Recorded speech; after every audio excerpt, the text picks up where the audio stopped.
Welcome to The Explainer.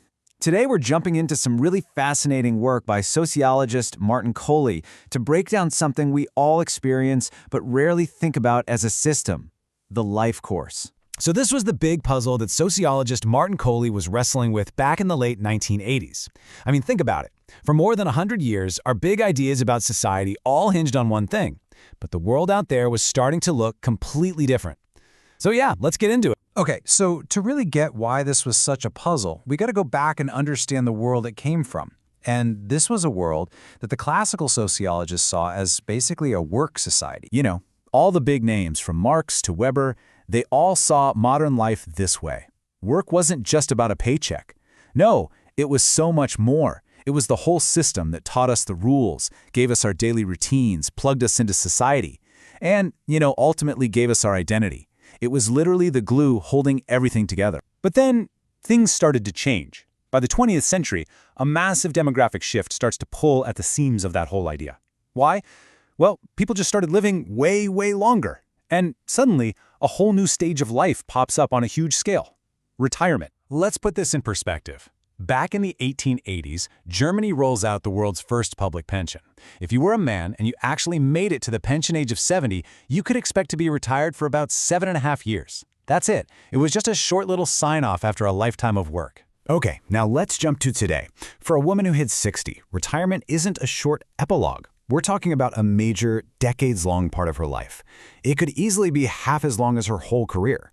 So this isn't just a new chapter anymore. It's like a whole new volume in the book of life. And this was no small shift. Just look at these numbers. In less than 100 years, the percentage of older men still working just fell off a cliff. Mass retirement was here to stay. All of a sudden, you've got this huge chunk of the population living completely outside the bounds of that work society. This new reality created some big problems, right? It challenged the whole idea of the work society on like 3 different levels. First, if your job determines your status, well, how do we figure out social class when you're retired? Second, if our whole culture is built around a work ethic, how do people find purpose when they're not working? And third, if your social life is tied to your workplace, how do you not become isolated? It really looked like the work society model was falling apart. But in the face of all that potential chaos, a new kind of social order started to take shape. And this is what Kohli calls the institutionalized life course. Kohli's big argument here is that society didn't just, throw its hands up and let chaos take over. Instead, it built a powerful new institution. Think of it like a standardized roadmap for life, a timeline that everyone could sort of understand and plan around. And the core of this roadmap is a pretty simple 3-part structure. Step 1, preparation. That's your youth, your education. Step 2, activity. That's your adulthood, your working years. And step 3, retirement, your old age, your leisure time. This predictable 1-2-3 sequence became the new blueprint for life. It brought order where there could have been chaos. And this new map, as Kohli says, gave everyone a shared way to think and to plan their lives. You knew what was coming. You knew the big stages. You knew the transitions. It gave people a sense of security, a feeling that your own personal story fit into a bigger, predictable pattern that everyone else was following too. Okay, so that 3-stage map was basically the rule book for the 20th century. But what happens when the world changes again? Over the last few decades, a new story has taken hold. And that story is that this old map is totally useless now, completely obsolete. I'm sure you've heard this a million times. The story goes, a job for life is dead. Careers are just a chaotic mess of gigs. Family life is totally unstable. And the lines between being a student, a worker, and a retiree are all blurring together. The popular wisdom is that this neat 3-part life plan is just gone. But is that actually true? In a follow-up paper in 2007, Kohli decided to really test this idea.